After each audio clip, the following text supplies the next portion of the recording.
Welcome back. It's summertime and tourist season is in high swing here in Siskiyou County, despite the fact that there is a mandatory 2-week quarantine for anyone newly entering the county. Of course, this does not get observed, and the mask mandates are often being ignored, whatever your personal views on those may be.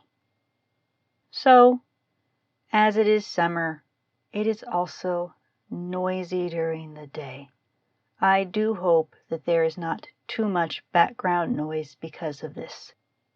Today I'm going to read for you one of the short stories that I have written this year for Flash Fiction Month.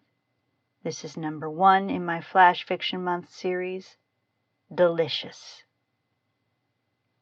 I will warn you, it is a bit dark.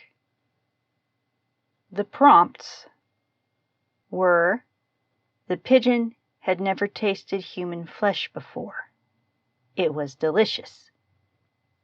Provided by Sarcastic Cupcake 5. With that in mind, delicious. He hopped along his branch and cooed to himself with more of an edge than the usual. His brethren had started shunning him long ago, chasing him from every statue, lintel, or tree he'd once happily inhabited. No explanation, no gentle nudgings that he was changing to bring him back into the collective poop-bombing fold of pigeonhood. No, just a storm of wings and beaks. A glance in a puddle earlier today confirmed his eyes were still red from it. That and the crying. He'd not even known he could do that.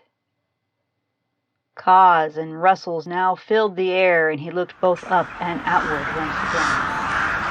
A mantle of darkness descended around him with tens of voices calling to him.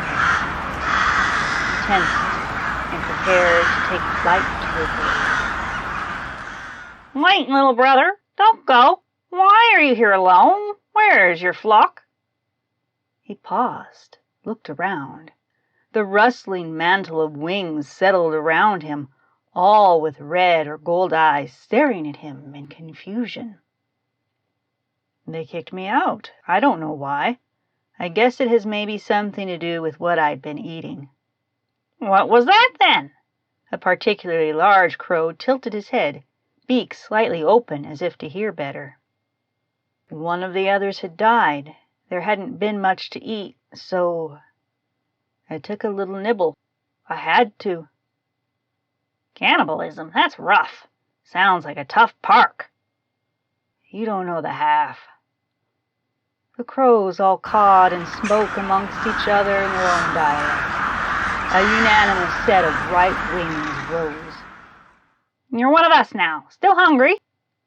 He nodded slowly, perplexed why they would adopt him so speedily. "Great! Follow us. We know a place where there's fresh food if you're that hungry." They rose and he followed. A decent flight away, they settled in a copse inside a different park.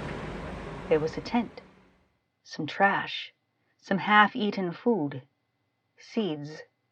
He started on the open bag of sunflower seed. "That's small potatoes. Come in here. This will help." He hopped into the half-zipped tent after the leader, apparently also his new mother. There, he found 3 dead humans and a few strange substances he'd seen people taking before in places they thought private.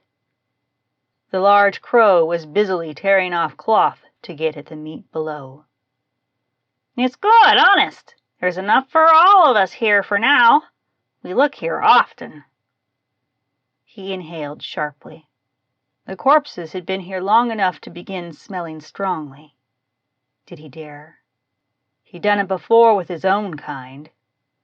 The pigeon's belly rumbled and made the choice for him.